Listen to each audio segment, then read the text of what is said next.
அண்ணா, என் பேர் ரீனா பிரிட்டிலா. நான் வந்து ஆல்ரெடி உங்கள் வீட்டாண்டியும் சரி, உங்களோட அப்பாவோட ஆஃபீஸாண்டியும் சரி, அது இல்லாமல் உங்களோட கட்சி சைடும் சரி, நான் நிறைய இடத்துல ட்ரை பண்ணிட்டேன்.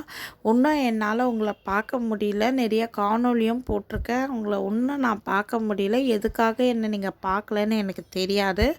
ஆனால் அதுக்காக மட்டும் இந்த காணொளி போடல. இந்த பாண்டிச்சேரி நீங்கள் போகிற இடத்துல கொஞ்சம் பிரச்சனைங்க பண்ணுறதுக்கு ஆளுங்களை இறக்குனாங்க. ஸோ வந்து ஜெயலலிதா அம்மா அதை வந்து எப்படி உங்ககிட்ட எப்படி சொல்கிறதுன்னு எனக்கு தெரியல. அதனால என்னோடய யூடியூப்பில் ஒரு காணொலியாக நான் போட்டதுக்கு உங்கள் சைடாக ஒரு பர்சன் என்கிட்ட பேசுகிற மாதிரி பேசுனாங்க. ஆனால் உங்கள் சைடு பர்சன் இல்லைன்னு ஜெயலலிதா அம்மா சொல்லிட்டாங்க. அந்த பர்சன் கட் பண்ணிட்டாங்க. கட் பண்ண உடனே திரும்பி நான் கால் போட்டேன், எடுக்கலை. அதுக்கப்புறம் அந்த பர்சனே கால் பண்ணி தப்பாக என்கிட்ட பேசுனாங்க, மிரட்டல் விட்ருக்காங்க எனக்கு. என்னன்னா, நுங்கம்பாக்கம் ரயில்வே ஸ்டேஷனுக்கு வா, உன்னை பார்த்துக்குறோம், ஒரு மாதிரி இது பண்ணேங்க. நான் வந்து பொய் சொல்ல, நான் வேணால் என்னோடய ரெக்கார்டு எடுத்து காமிக்கிறேன். ரெக்கார்ட் பண்ணி வச்சுருக்கேன்.